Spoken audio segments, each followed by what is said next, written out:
What if every girl grew up knowing that she has the power, the right, and the opportunity to lead in whatever way she chooses? Hello, everyone, and welcome to another episode of the Today's the Day Changemakers podcast. I'm your host, Jodi Grunwald. This week, I'm joined by the incredible Sarah Jakle, founder and executive director of DemocraShe, a nonpartisan national nonprofit that empowers historically underserved female-identifying high school students to step confidently into leadership roles. Through a powerful blend of civic education, social work, and brain science, Sarah and her incredible team are training the next generation of women leaders, voters, and change agents. In this episode, we talk about how young women can find their inner best friend and use that strength to take bold steps, even when it can be hard. We also dive into the incredible impact of peer-led training and the community that DemocraShe is building nationwide. Please note, this is only part one of a two-part series. Next week, we will speak to two of DemocraShe trained leaders who are still in high school and now helping train other girls on the DemocraShe model. You're going to be inspired by Sarah's passion, purpose, and the way she's helping young women realize that leadership isn't just a possibility, it's their right. I myself learned so much from Sarah and left this episode so inspired and grateful for the work she is doing. Please visit democrashe.org for more information. That is DemocraShe.org. Please take a moment to subscribe to the Today's the Day Changemakers YouTube channel and stream this podcast on all streaming platforms. Write a review or let me know personally if this episode or any of our episodes have inspired you in some way. At Jodi at todayistheday.liveit.com. Have a great week, everyone. Hello, everyone, and welcome to another episode of the Today's the Day Changemakers podcast. I am your host, Jodi Grunwald, and as I say, I interview the inspirers, the changemakers, those who are disrupting the status quo in the best way possible. And today, I have the incredible Sarah Jakle with me. Hi, Sarah. Hi, Jodi. I am so happy to have you on here. The energy is already flowing. I hope those who are watching this via the YouTube channel can feel it as well.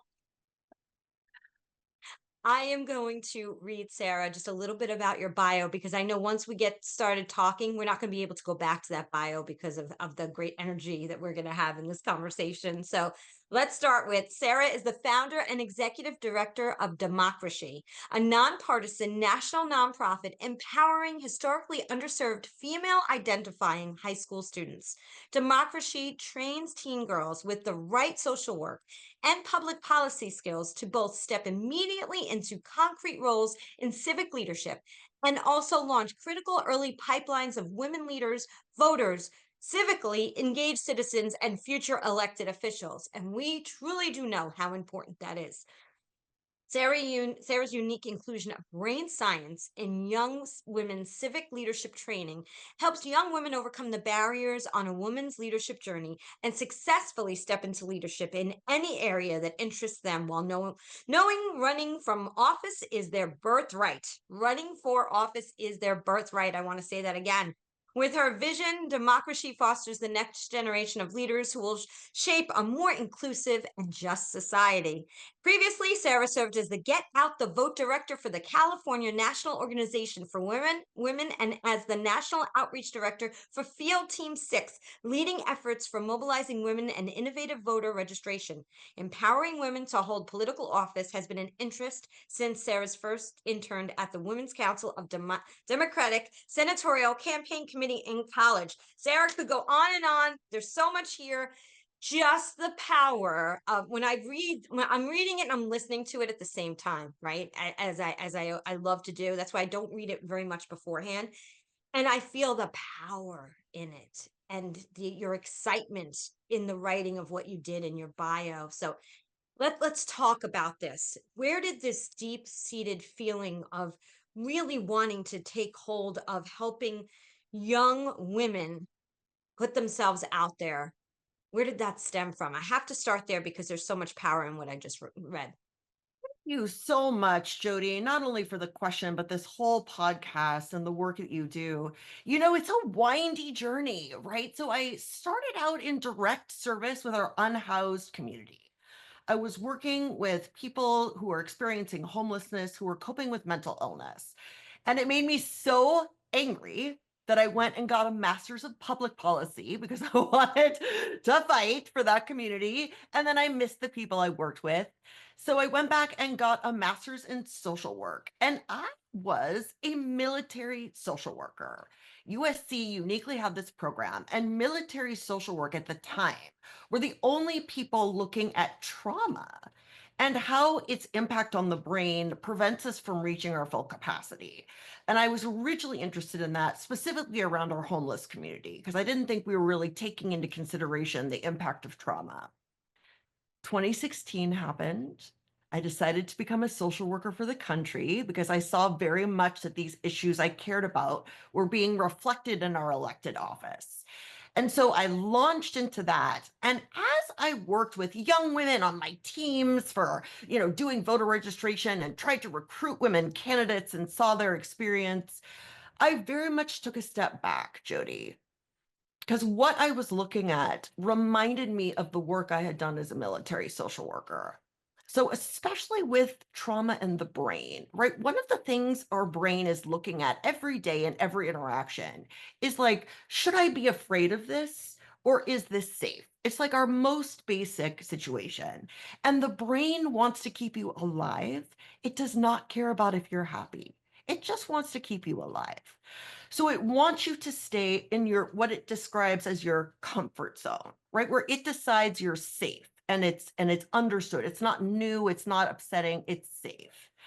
And comfort zones for women were so very different than comfort zones for men because largely of the impact of perfectionism, of socialization of women to be safe, to be small, to be quiet. And so our brains naturally cue us that something is slightly off when we're stepping out of those comfort zones. And that's where you see things like imposter syndrome, Mhm. hesitation, right? And so I was seeing that so much in the women I was working with, these dynamic, amazing, exceptional women who had just the same qualifications as the men, if not more experience. But when asked to run for office, were like, it's not my time. It's not my turn. Someone else could do it better. And Mhm. men, bless them, they're not doing anything wrong. We're like, yes, I was thinking governor. And I was looking at this and I'm like, why, where is this dissonance? And thinking about, wait a minute, this is kind of what I've studied with the brain.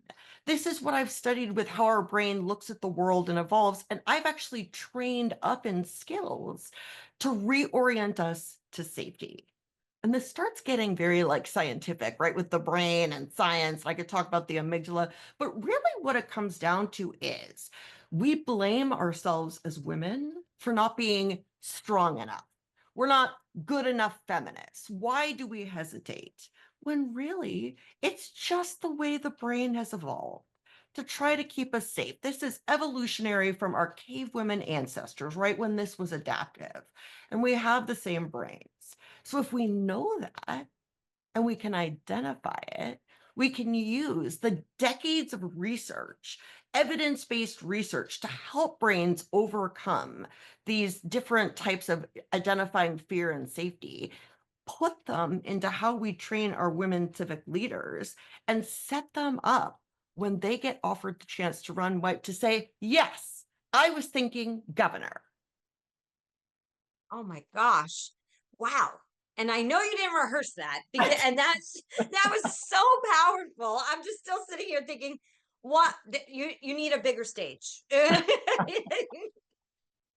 I'm offering you a Jody, podcast, but you need a bigger stage. That's honey, I amazing. have to warn you, I work with high school girls, so I make hearts on my screen all the time because this is how we communicate. So I'm going to make a heart at you on my Zoom screen to say thank you and I love you. Well, that leads me right into it. So why don't we talk a little bit about that? When I first met you and we were talking, and I feel like we hit it off from the moment we got on screen, you started to do the putting your hands on your heart and the hearts in the screen.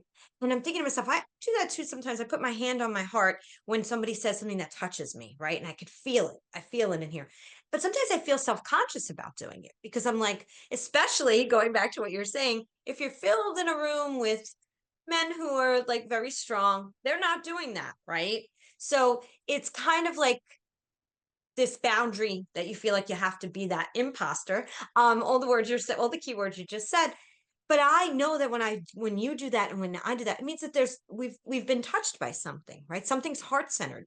So tell me a little bit about why you do that, what you teach about that, and just share how this really actually helps people come together by even these hand gestures. Great question, my dear. So I left a little bit out of my story in that in like 2013, my car was hit by a car and it was a very bad accident and I went down for a year. And then in 2014, as I was getting better from the accident and wanted to go back to my work, I got a pretty nasty autoimmune disease called psoriatic arthritis. And it brings, and I put my hands on my heart as I say it brings tremendous pain and fatigue, and it's overwhelming. And a lovely rheumatologist that I very much adore said, honey, I'm so sorry. It's the nature of the illness. You will never work again. And we're going to put you on disability. And I'm so sorry. And Jodi, all the things that I'd studied as academic papers, right, with trauma and overwhelm in the brain and sensing fear were now my life, right? I had been told I was losing my dream. I would never work again. But being stubborn, I decided to research more about what was happening inside my brain, where I would wave off thinking I could go outside and get overwhelmed by these thoughts that I could never do it. And so one of the things I researched was an incredible woman named Dr. Kristen Neff, who's done an unbelievable amount of pioneering research on the power of self-compassion to not only regulate and achieve your big goals, but also promote compassion for others. And I did a deep dive into this research and I practiced her work. And one of the things she talks about is when you put your hands on your chest, you said it, honey, we do it instinctively, right? But this is actually something we can do consciously because it replicates the warmth and comfort of a hug. Humans, mammals, are uniquely cued to be comforted by the touch of warmth. If you think about a parent touching their child and how the baby settles in your arms, if you think about your best friend giving you a hug and how it seems to calm your nervous system, there's actually a lot of science behind that. And as I practiced my self compassion exercises, I would put my hands on my chest to be present with myself, to hold myself in difficulty, and let myself know that we were going to try for something different. And I did this when 2016 happened. And I said, I'm not sitting out this election. And I used these skills that I'd learned in the self compassion training and all the different trainings I'd done in the understanding of the brain to get up, to be of service, and to eventually say, yes, I can be a national outreach director. Yes, I can be a get out the vote director, right? Do these things. And so I put my hands on my heart now impulsively because I've done it so many times to say both, honey, I'm with you. This is hard. We can do this together. And I also do it when I hear something beautiful that I want to be fully present for because it helps you be in the moment. And then I took all of this research and work and put it into age appropriate brain hacks for young women. So they learn inner best friend. They don't have to know all the decades of scientific research on why this helps. They just find her and use her voice and put their hands on their chest and are there with themselves in tough moments. And that's the kind of experience. I love that you notice this, right? Because it is something I do and it's something I hope other people can pick up on. And if you are self conscious, right, if you're in a conference room, maybe you do it at home. Maybe you do it on a call with an amazing woman who's doing a podcast, right? You get to choose. You have agency over when you do this tool, but it is a tool to help us be with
Thank you to Sarah Jakle, founder and executive director of DemocraShe, for sharing her powerful story on this week's episode. To learn more about how your school or daughter can become involved in this national program, visit democrashe.org. That's DEMOCRASHE.org.